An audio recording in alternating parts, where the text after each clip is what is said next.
Mesdames et messieurs, bonsoir. Bienvenue au rendez-vous hebdomadaire du studio Kalangou, le forum de la presse.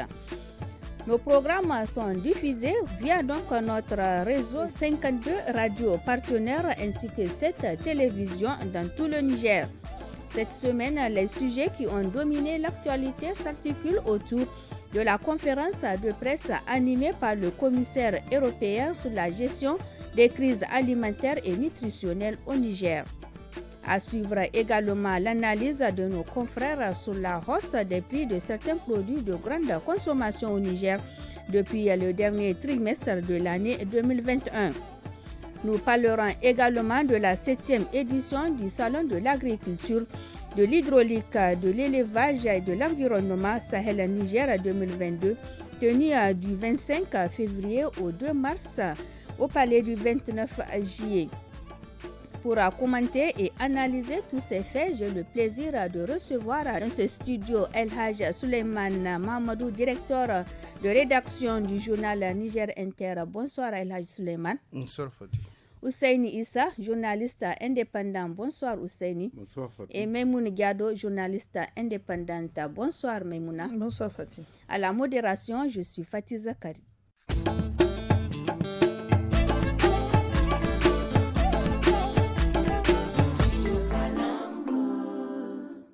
Près de 4 millions de personnes pourraient être en situation de crise alimentaire en juin 2022 au Niger, soit 15% de la population, a annoncé le commissaire européen à la gestion des crises. L'Union européenne promet ainsi une aide budgétaire de 43 millions d'euros comme contribution à la prise en charge des populations. Donc, Maïmouna Diado, parmi les causes qui expliquent cette situation d'insécurité alimentaire, on peut citer entre autres les effets du changement climatique qui font que les récoltes ne répondent plus aux besoins des paysans. La situation sécuritaire avec de nombreux déplacements des populations. Alors, que dire sur cette situation, Maïmouna Diado? Merci donc Fatih. La situation, comme vous l'avez dite, de crise alimentaire qui peut affecter plus de 4 millions de populations d'ici juin 2022. C'est une réalité parce que, comme vous l'avez dit, le changement climatique ainsi que l'insécurité sont en fait les facteurs de la cause, bien sûr, donc, de cette situation. Quand vous regardez, c'est surtout dans les zones comme le nord Tillabéri, la zone de Tillabéri, la région de Tillabéri, si je peux le dire ainsi, avec la région du Difa, un peu vers le nord Tawa, Maradi aussi, parce que, en fait, mais quand on regarde, c'est surtout la région de Tillabéri qui est la plus grande. En tout cas partie affectée par cette crise alimentaire. Parce que c'est une zone agro-silvopastorale. Avec l'insécurité, ces populations n'ont pas pu, en tout cas, vaquer à leurs occupations, ça veut dire régaliennes, qui est l'agriculture. Et donc, il faut nécessairement que ces populations, que l'État du Niger réfléchisse avec ses partenaires, comment est-ce qu'il faut faire pour venir à bout de cette situation. Mais néanmoins, il faut également essayer d'aller vers une agriculture mécanisée, parce que nous savons que jusqu'à présent, dans certaines zones, c'est l'agriculture archaïque que nous sommes en train de faire. Donc, il faut également moderniser ce secteur, mettre beaucoup de financement dans ce secteur pour qu'il n'y ait plus à revenir sur cette situation de crise alimentaire. Nous avons des fois, nous avons aussi parlé donc des retenues d'eau. Dans les saisons, oui, avec la saison pluvieuse, il y a certains pays qui profitent de cette saison pluvieuse pour faire des retenues d'eau, pour pouvoir non pas poursuivre l'agriculture après. Donc je me dis que en fait c'est vrai, la crise alimentaire elle est là, on n'y peut rien. Maintenant il faut tout simplement dire ce qu'il faut faire, c'est vraiment que les bénéficiaires doivent en bénéficier, parce qu'il ne s'agit pas de demander aujourd'hui l'aide alimentaire. Mais quand l'aide alimentaire vient aussi, il faut savoir aussi à qui les donner. C'est ça, en fait, le problème. El Hadj Suleiman, que dire donc sur cette situation de crise alimentaire qui prévoit dans le pays? Oui, je pense que c'est assez récurrent d'observer chaque fois, effectivement, le gouvernement fait appel aux partenaires au développement donc, pour gérer la crise alimentaire. Je pense que Mamouna l'a dit. Il va falloir donc mettre l'accent sur la production. La philosophie de 3N mérite donc on doit aller en profondeur, c'est-à-dire que si c'est les années donc agricoles qui sont déficitaires, donc on doit mettre l'accent sérieusement sur les cultures de contre-saison, comme on dit, pour produire suffisamment, aider les producteurs en tout cas à avoir. Et c'est pourquoi je pense que, selon nos informations, le projet Kandaji, en tout cas d'ici fin 2025, va être opérationnel. Donc on peut espérer que véritablement ça puisse contribuer à produire davantage, en plus de l'énergie qu'il va donc offrir au pays, mais aussi donc qu'il ait vraiment une certaine rentabilité en termes au niveau agricole. Donc il y a des initiatives, je pense, salvatrices par nous-mêmes d'abord. Et je pense que les partenaires doivent se convaincre qu'effectivement, cette façon de venir en aide de façon récurrente, on doit dépasser parce qu'en vérité, même si on va cibler la réalité entre la population identifiée qui a besoin d'aide d'urgence et la réalité, parce que vous voyez un peu, le vrai débat, c'est la question de l'autosuffisance alimentaire. Ça, c'est seulement pendant, on va dire, la saison qu'on appelle la saison de la période de soudure, mais des gens qui n'ont pas produit à cause de sécurité. Et c'est toute l'année, ils ne peuvent pas avoir 2 repas par jour. Et ça, vous savez très bien que les partenaires savent effectivement donc les critères, vraiment, qu'il y a un minimum qu'il faut. Et par conséquent, c'est l'accès à l'alimentation où véritablement même les zones qui ne sont pas identifiées, à un certain moment de l'année, vers le mois de juin, juillet, vous allez voir que même ces zones qui sont considérées comme non déficitaires, effectivement, les gens n'ont pas accès à 2 repas. Donc, c'est-à-dire que, franchement, c'est la situation globale du pays qu'il va falloir donc dire que, franchement, la question de l'autosuffisance alimentaire, c'est toujours une réalité. C'est un rêve de tous les régimes qui se sont succédés. Mais je pense qu'il va falloir, comme elle a dit, non seulement chercher à mécaniser l'agriculture, mais surtout vraiment permettre aux personnes d'être résilientes en motivant en tout cas la production. Ousseini Issa, quel impact cette situation de crise alimentaire peut avoir sur le pays? Mais quel impact? J'ai commencé par dire je sens du fatalisme ici, de la PAC de Maimouna. En situation on n'y peut rien. On peut bien changer les choses. En réalité, c'est la volonté qui n'y est pas. Fatih, cette situation-là, d'une année à l'autre,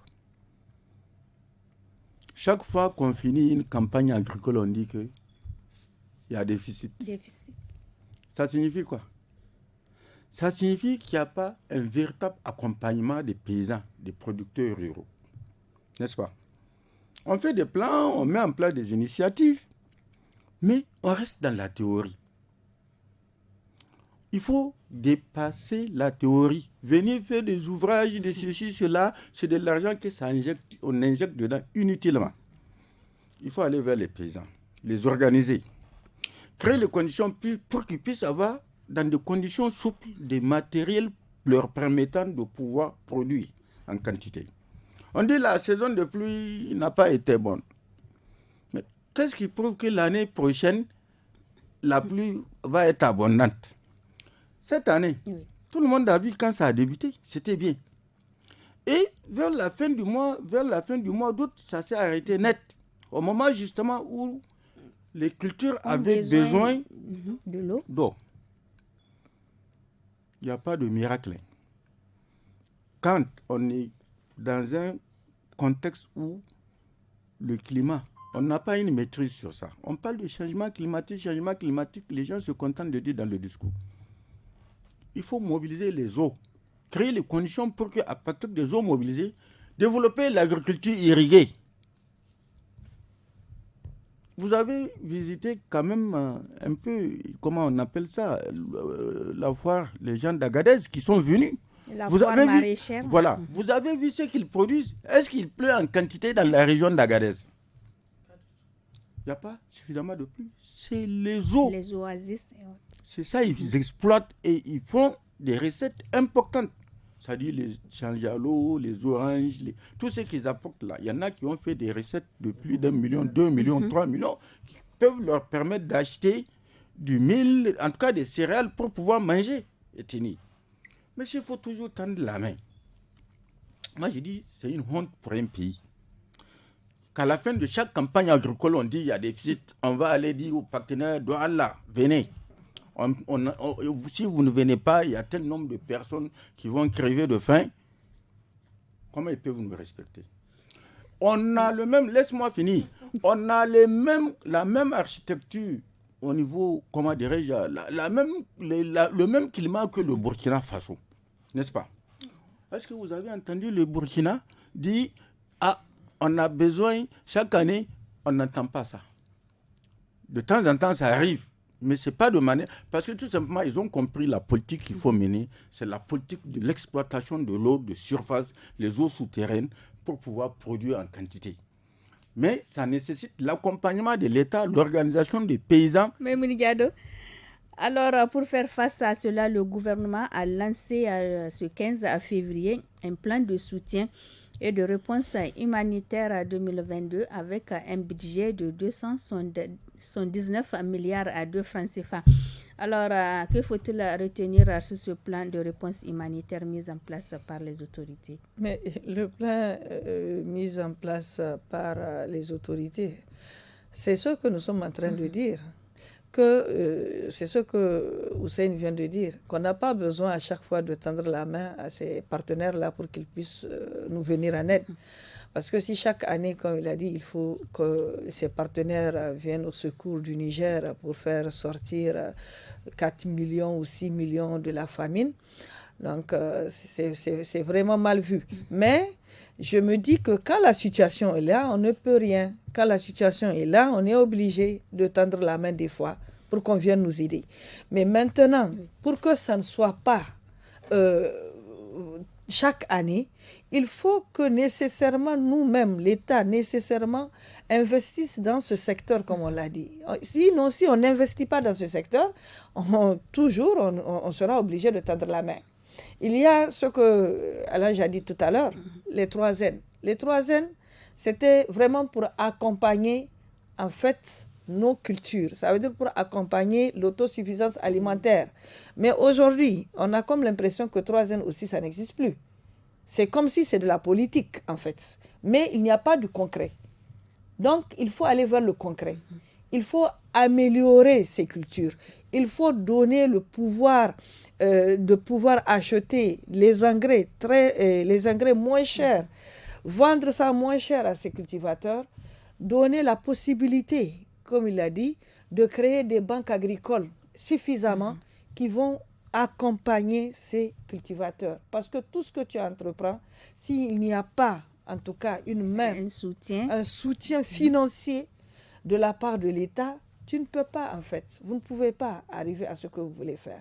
Donc, c'est ça le problème. Alaï Suleiman, pensez-vous que les opérations de distribution gratuite ciblées ainsi que la vente à prix modéré des céréales initiées par le gouvernement peuvent pallier à cette situation d'insécurité alimentaire à laquelle donc font face près de 4 millions de personnes? C'est une réponse d'urgence pour gérer vraiment des situations de personnes vraiment en détresse, dans une nécessité, mais je ne pense que ce n'est pas la bonne pratique.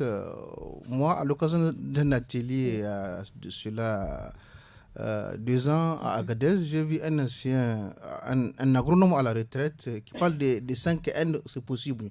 5 N, les Nigériens, les Nigériens et les non-Nigériens. Donc il voit ça en 5 N. Et il dit c'est bien possible. Pour voir l'exemple, tu vas voir quand les gens, les producteurs, c'est leur terrain, ils ont investi. Tu vas voir, à même temps, ils font l'agriculture et l'élevage. Ils produisent beaucoup. Et il y a aujourd'hui des catégories de Nigériens qui font cela, qui arrivent à émerger économiquement parlant parce que tout simplement ça donne. Mais si effectivement ça montre clairement que si on investit sérieusement dans l'agriculture, on pourra véritablement sortir. L'exemple que tu as donné des jeunes d'Agadez. Effectivement, vous voyez, cela veut dire que si on met il y a non seulement la volonté, accompagné par exemple les gens, ils ont besoin des engrais. Est-ce que la politique d'engrais au Niger a permis vraiment aux paysans qui ont la volonté d'accéder vraiment au prix accessible? Donc, on le sait, en tout cas, l'État doit conséquemment subventionner l'agriculture. Donc, je pense qu'il va falloir, en tout cas, pour trouver la solution, inverser la tendance. Il faut tout simplement mettre entre parenthèses cette pratique-là de venir au nécessité. Et la question est encore plus compliquée avec la sécurité. J'ai vu hier, par exemple, une initiative au niveau du Conseil national de l'alerte précoce, une initiative conjointe à la CEDEAO avec donc, le Niger. On crée un centre donc, sous-régional qui allie sécurité, riposte sur la gestion de la crise alimentaire. Tous ces défis, en tout cas sanitaires qu'on a, c'est une bonne chose. La CEDEAO est venue en appui. Ils ont donné, je crois, un chèque de 20 000 $.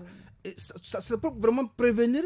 Mais je pense que c'est des cadres qu'il faut. Mais véritablement, si on veut vraiment sortir de l'ornière, c'est franchement qu'il y ait suffisamment de production. Oui, Elhaï Suleiman, le gouvernement a initié donc la distribution ciblée, gratuite ciblée, donc et la vente à prix modéré chaque année en temps de crise. Est-ce que cela peut vraiment alléger la souffrance des populations? Oui, ça peut alléger. Mais je sais que vous dites, si c'est la vente à prix modéré, à ce moment précis, les gens ne manquent pas de quoi. Ils ont besoin de gratuit. Ils ne manquent pas de quoi accéder. Même si on voit le sac de riz, en tout cas, ils n'ont pas le pouvoir d'achat.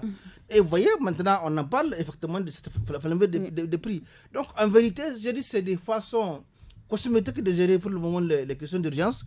Mais à la longue, on doit vraiment tourner cette page, quoi. En tout cas, c'est pas la solution, en tout cas, pour gérer un pays. Là. Voilà, passons à présent au second sujet de ce forum de la presse. Une hausse des prix des produits de première nécessité est enregistrée à partir du dernier trimestre de l'année 2021, selon les conclusions du Conseil des ministres du 24 février 2022. L'évolution des prix sur un an est de 9,7%. Les causes de cette hausse des prix des produits donc, est liée à la mauvaise récolte, à la pandémie de la COVID-19, aux mesures d'interdiction d'importer des céréales vers le Niger par certains pays voisins.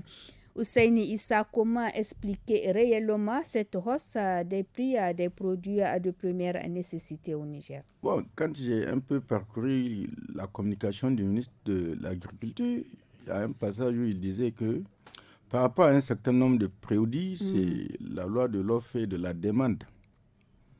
Ça veut dire que, bon, par exemple, les produits de première nécessité, le lait, le sucre, un peu, comme avait dit, la farine, y compris même, quelque part, les céréales, quand je lis jusqu'au bout, j'ai compris que, bon, c'est une façon de se désengager.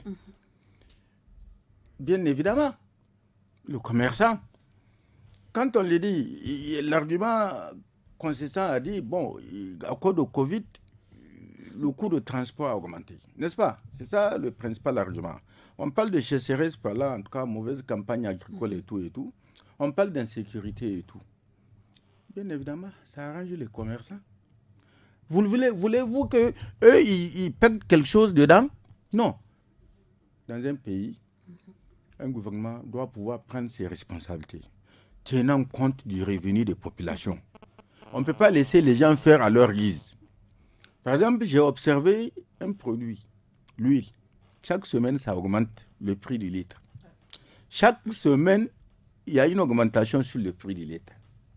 Le sucre, même chose. Même les denrées non alimentaires, les produits non alimentaires augmentent, comme le savon et autres, omo et autres.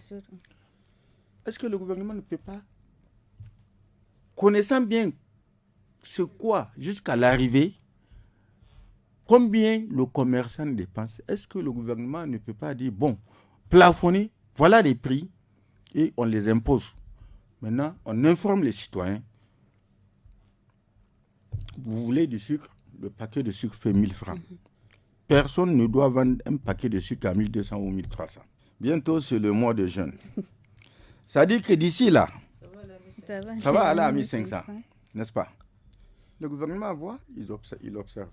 Il voit que un peu de ce qu'il gagne, il ne voit pas la situation des consommateurs. Parce que c'est ça, quand on ne régule pas le commerce, on se retrouve dans des situations comme ça. Ça va continuer à flamber, je ne me fais pas d'illusions. Je ne me fais pas d'illusions à l'époque où il y avait un système de régulation. Quand on dit voilà le prix, c'est ça le prix. Même dans une campagne, quand vous allez chercher le produit, c'est au prix là que vous allez l'acheter. Maintenant, dans un même couloir, il y a un tablier ici, il y a un tablier. Ce que tu as acheté ici à 100 francs, devant, on va te dire 125, ça prend d'où à laisser. On a vu avec le pain. Mais Mounigado, alors quel impact cette hausse des prix des produits de première nécessité peut avoir sur les ménages? Mais sur les ménages, Fatih, ça a toujours affecté les consommateurs nigériens, cette situation de prix qui augmente. Le matin, tu viens, le soir, c'est pas le même prix. Ça affecte beaucoup parce que déjà le pouvoir d'achat, il faut regarder le pouvoir d'achat des Nigériens. Aujourd'hui, si quelqu'un peut dépenser à hauteur de 10 000, une autre personne ne peut pas dépenser au moins de 1000 francs. Ça veut dire que, comme l'a dit Ousseini, aujourd'hui nous sommes à 2 pas du mois de jeûne. Et déjà, nous assistons à ce que nous voyons, des prix qui flambent tous les jours. Le sucre à 1200, ailleurs c'est à 1300. Donc ça veut dire que ce n'est pas uniformisé. Ce que l'État peut faire, c'est d'uniformiser pour que nous autres citoyens qui n'ont pas le pouvoir d'achat véritable pour pouvoir acheter ces produits-là, pour qu'on puisse les avoir moins chers. Et qu'est-ce qu'il faut faire? Il faut que l'État aussi essaie de voir, ce n'est pas l'argent qu'il est en train de prendre avec ses commerçants, il est en train de mettre de l'argent dans ses caisses, mais de l'autre côté, c'est les Nigériens, les Nigériens, les citoyens qui sont en train de souffrir. Aujourd'hui, même ce que nous produisons ici au pays, on n'a pas accès à ça moins cher. C'est cher. Aujourd'hui, si on doit acheter l'huile, déjà, on nous fait savoir que l'huile, tous les jours, ça ne fait qu'augmenter le prix. Les 5 litres de bidon sont aujourd'hui arrivés à 7 000. Donc, ça veut dire que d'ici le mois prochain, ça veut dire qu'on risquerait d'acheter les 5 litres d'huile-là à quelque chose de 8 000, 9 000, voire 10 000 même. Ça peut être possible. C'est le Niger. De la même manière qu'il n'y a pas de réglementation au niveau des écoles privées, quand je prends l'exemple, c'est de la même manière qu'il n'y a pas de réglementation au niveau de ce que nous consommons. Donc, il faut que l'État essaie de voir la situation de nous autres Nigériens pour que vraiment nous puissions ne pas être dans cette situation. Parce qu'aller au marché aujourd'hui, je vous assure, ce n'est pas de gaieté de cœur. Alaï Suleiman, certains marchés de la capitale sont d'ailleurs restés fermés le mercredi à l'appel des syndicats des commerçants pour dénoncer, entre autres, cette hausse des prix des produits de première nécessité. Qu'en pensez-vous de cette décision de ces commerçants? Je pense que les commerçants, leur lutte, il faut faire la part des choses. Ils ont des choses à revendiquer. Ils sont frappés par exemple, la facture certifiée, des mesures d'impôt, en tout cas, des douanes, tout ça. Ils ont des problèmes vraiment qui pensent qu'ils font obstacle à leur business, à leur commerce. Hier, je veux dire que le mercredi, donc 3 donc, février, mars, plutôt, 2 mars plutôt. Le Premier ministre a rencontré donc, les commerçants à Mahatma Gandhi. À cette occasion, il y a une discussion où les gens ont fait cas de leurs difficultés. On a d'abord identifié les causes de la flambée, où il faut le dire, ce n'est pas seulement notre pays, c'est dans la sous-région, et le gouvernement sont en train de prendre des mesures pour effectivement soulager les populations. Il y a entre autres raisons qu'on n'a pas annoncées ici, il y a aussi la crise, la situation, donc la guerre entre la Russie et l'Ukraine là. Ces deux pays, c'est deux pays producteurs de matières premières, et ça impacte déjà en fait au niveau mondial donc les denrées. Donc ce qui fait qu'il va falloir tenir compte. Autrement dit, la situation, si la guerre perdure, la situation va effectivement s'aggraver, comme on l'avait dit tout à l'heure, Maïmouna. Mais j'ai suivi les relevés de conclusions faits par le Premier ministre lui-même. Il a fait la synthèse donc de ce qui a été dit, les causes des problèmes, les problèmes en tout cas auxquels sont frappés les commerçants. Maintenant, on attend les réponses que le gouvernement va apporter. On va centrer effectivement si ces mesures vont véritablement permettre en tout cas aux populations d'avoir une sorte vraiment de répit.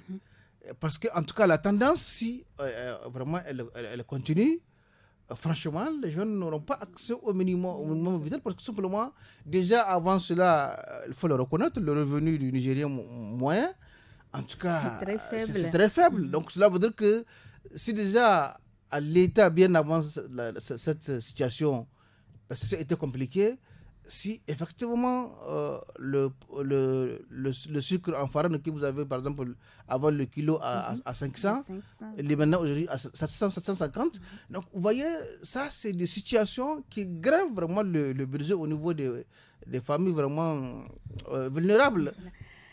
Enfin, le dernier sujet du forum de la presse de ce soir est relatif à la 7e édition du Salon de l'agriculture, de l'hydraulique, de l'environnement et de l'élevage à Sahel-Niger 2022. Sous le thème « L'agriculture nigérienne dans les zones de libre-échange continentale africaine ZLECAf », comment assurer la modernisation des techniques, la compétitivité des chaînes de valeur, l'entrepreneuriat des jeunes et des femmes. Je commence par Hussein Issa. Avez-vous fait un tour donc au salon Sahel Niger? Malheureusement, non. Je n'ai pas été. Je n'ai pas été, mais lors des éditions précédentes, j'ai eu à faire un tour. On revient à la même chose. Quand tu regardes un peu ceux qui sont venus au salon, là, Fatih, avec leurs produits, avec, comme on avait dit, moderniser, si on veut, je peux m'exprimer ainsi. Ce n'est pas des pauvres types. Ce n'est pas des pauvres types. Ils sont venus, c'est des gens qui investissent dans l'agriculture, dans l'élevage, qui développent des technologies, comme on avait dit, localement, pour pouvoir améliorer, perfectionner. Mais ils représentent combien à l'échelle du pays? C'est une poignée.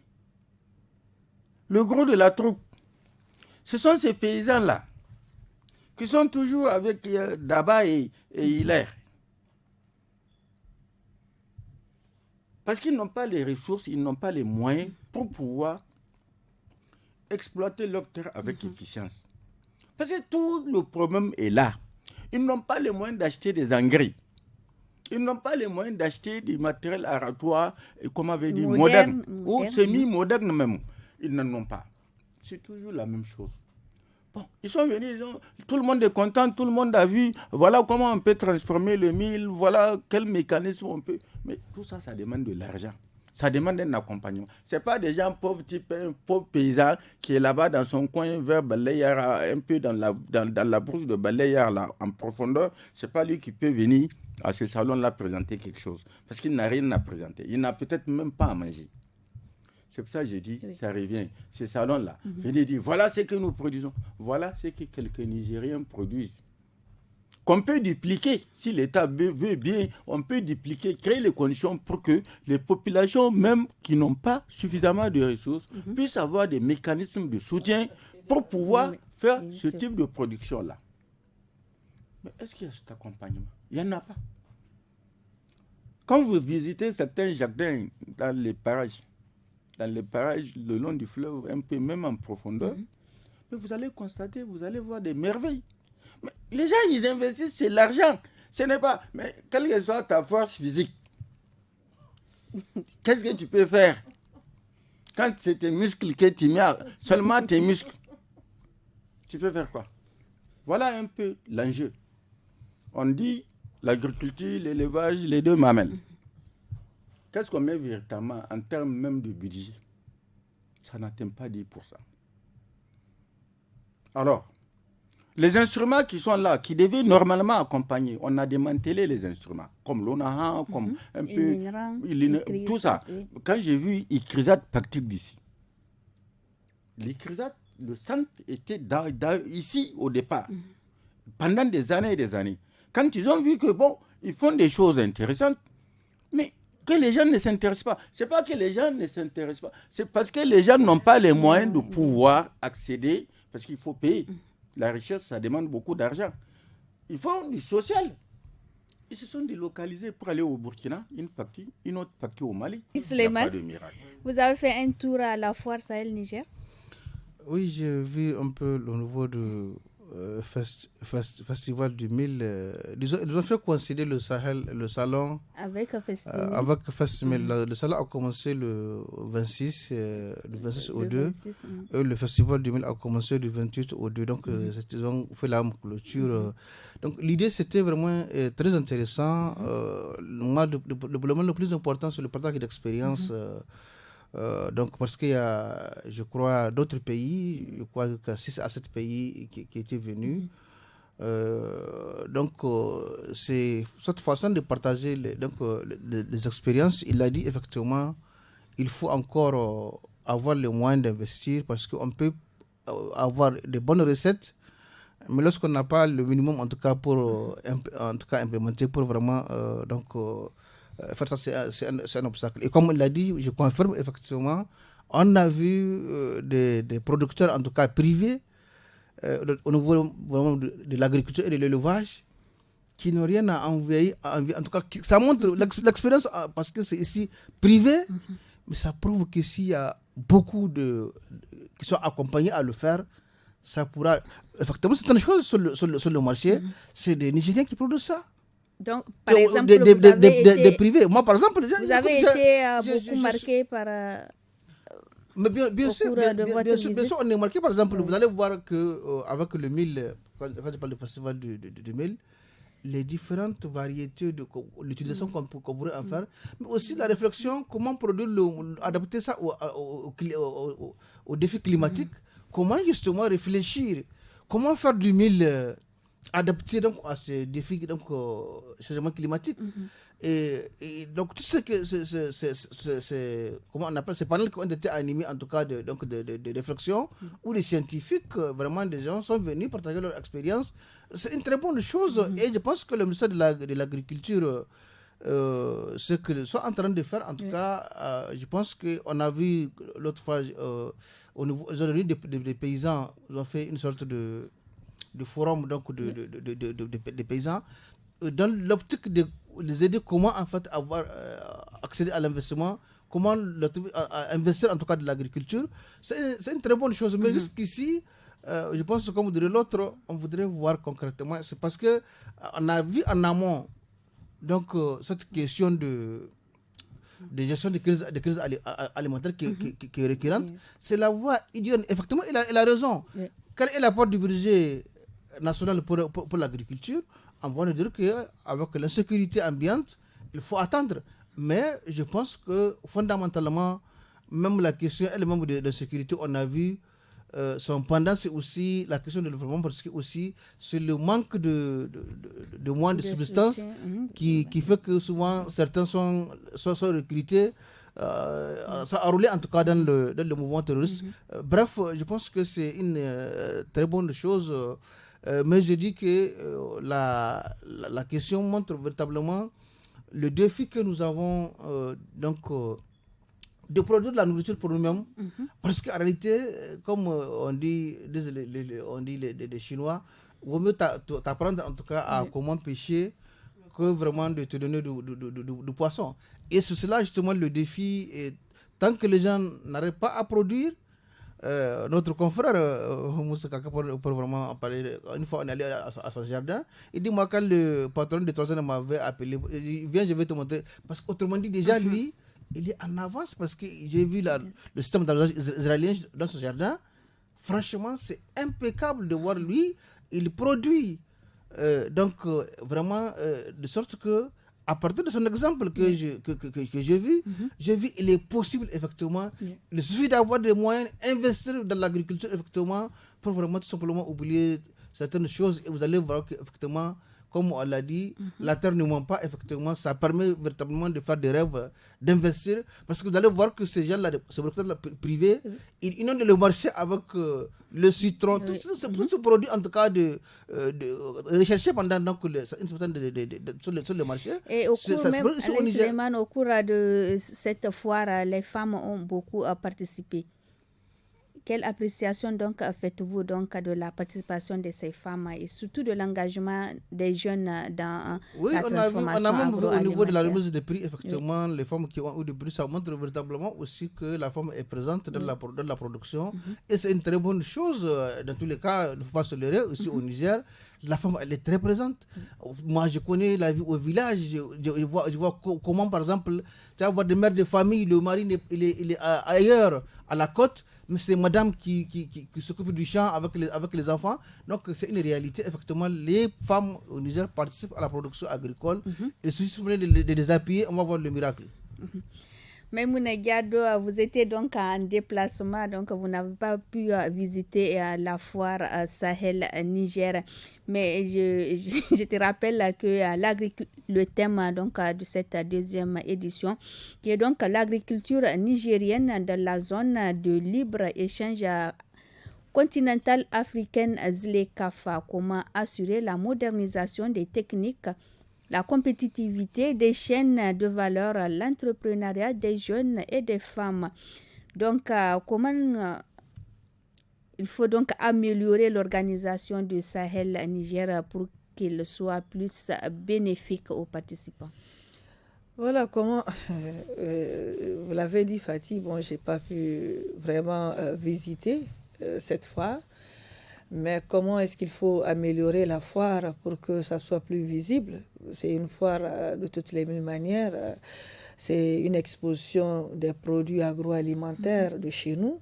Et ils ont également invité, comme l'a dit Alaïs, plus de 5 pays étaient représentatifs au cours donc, de cette foire.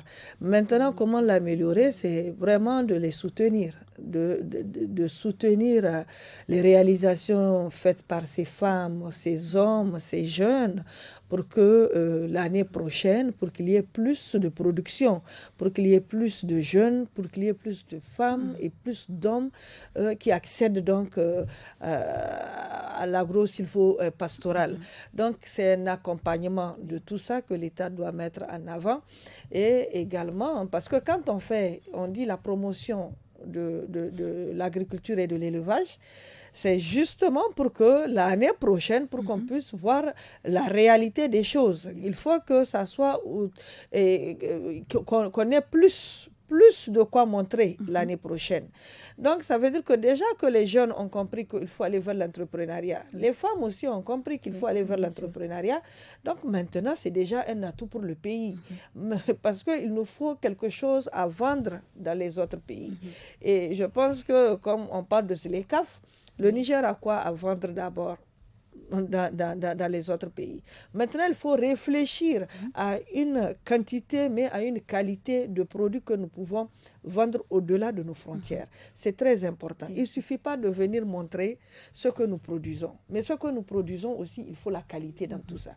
Dans tout ce que nous faisons, il faut la qualité. Maintenant, il faut aller vers la qualité, renforcer la capacité et la quantité de ce que nous produisons. Et je pense qu'on n'aura pas à envier à d'autres pays, certainement. C'est Nissa, vous pouvez ajouter quelque chose? Je vais ajouter. Oui. D'abord, cette autosatisfaction de la présence des pays, des autres pays. En réalité, qu'est-ce qui se passe? Quand ces pays-là viennent, c'est pour voir. Et quand ils prennent, ils amènent chez eux. Ils créent les conditions pour que ça soit vulgarisé. Ça renforce leur agriculture. Ici, les innovations technologiques, on les découvre ici, mais c'est ailleurs que ça sert. N'est-ce pas? Quand je vois un peu, les systèmes de retenue, de récupération de sol, les Burkinabés sont venus apprendre ça ici. Allez-y voir les zones arides du Burkina, comment ils ont pu développer ça. Parce qu'il y a eu un accompagnement. Tout le bruit qu'on est en train de faire, comment faire en sorte que... Non, il faut se dire comment faire en sorte que l'agriculture puisse nourrir le Nigérien. C'est ça l'enjeu. Ce n'est pas d'abord... Il faut d'abord manger à sa faim pour pouvoir exporter, non. Donc on n'arrive même pas à produire pour nous... à plus forte raison, on parle de Zélécaf. On fait un lien avec Zélécaf. Zélécaf, on va être inondé. Dans les affaires, dans la situation de le renchérissement des prix des produits, on a bien cité qu'il y a des pays qui ont dit ils ferment. On a mis ça dedans, non? Tout ça là doit nous amener à nous dire, honnêtement, on ne doit pas continuer à attendre des autres. Localement, on peut monter des choses. Il y a des gens qui font des innovations. Quand je vois Kanela qui est là, comment on appelle ça, qui fait la télé-irrigation et tout. Il est là. Abdouman Mankane. Quand je vois, c'est ailleurs. C'est ailleurs qu'il a de la visibilité. Parce que c'est ailleurs déjà. Mais ici, localement, alors que le gouvernement doit pouvoir accompagner. Quiconque a une initiative, en tout cas, capable de booster l'agriculture ou l'élevage, il faut soutenir et il faut vulgariser. Il faut créer les conditions et ça demande de l'argent. Je reviens toujours à la question d'argent. Les bien beaux, il faut une masse critique de producteurs. Quand tu vas dans les pays développés, le nombre de producteurs là, c'est une masse infime. Mais ce qu'ils produisent là, ça nourrit leur population jusqu'à exporter l'excédent. Ici, c'est pas possible. Oui, rapidement. Il y a un aspect vraiment important que j'ai constaté aussi à l'occasion de ces rencontres. C'est aussi apprendre à nos producteurs comment transformer et rentabiliser leurs produits. Parce que souvent, les gens n'ont aucune idée. On produit par exemple de la tomate, on regarde ça, c'est pas acheté. Absolument, beaucoup de choses, ça se gâte. Donc là aussi, on est en train d'indiquer aux gens comment transformer des produits pour en faire vraiment tirer le maximum de profit. Parce que lorsque, par exemple, l'oignon de le violet, en tout cas, c'est labellisé aujourd'hui. Mais beaucoup, en tout cas, ont des difficultés. Comment conserver l'oignon à un certain moment? Donc, il y a tous ces avantages-là. On apprend aux gens vraiment à rentabiliser. Et je pense que ça demande des moyens pour la transformation. En fait, tous les défis qu'on a pour notre agriculture, ne sont pas de produire aussi. Il faut savoir aussi, de bout en bout, en tout cas, conserver, en tout cas, profiter de la production, quoi. Donc ça, c'est vraiment des choses, en tout cas, des défis importants qu'on a compris à l'occasion de ce salon d'agriculture. Je rappelle que la 7e édition du Salon de l'agriculture, de l'hydraulique, de l'environnement et de l'élevage a connu son épilogue ce mercredi 2 mars 2022. Nous sommes donc au terme de ce forum du studio au Kalangou. Nous étions en compagnie de El Hadj Suleiman, directeur de rédaction du journal Niger Inter, Hussein Issa, journaliste indépendant, et Memouna Diado, journaliste indépendante. La présentation était assurée par Fatih Zakari. La réalisation, c'est Issa Lawali. La technique, Mustafa Ayouba. Merci aussi à vous tous, chères auditrices, auditeurs, donc pour votre fidélité au programme du studio Kalangou. Rendez-vous samedi et dimanche dès 17h sur nos 52 radios partenaires et 7 télévisions pour suivre le programme des jeunes avec Actu des jeunes en 5 langues suivi de tous à la FADA. Et à partir de 18h15 samedi, le forum en Hausa sur le thème vidange des fosses septiques et transformation de boue de vidange à Niamey. Et le dimanche, le forum en Germain sur le thème rôle de la langue maternelle dans la construction de l'identité. Merci. Le programme continue sur le studio Kalongo.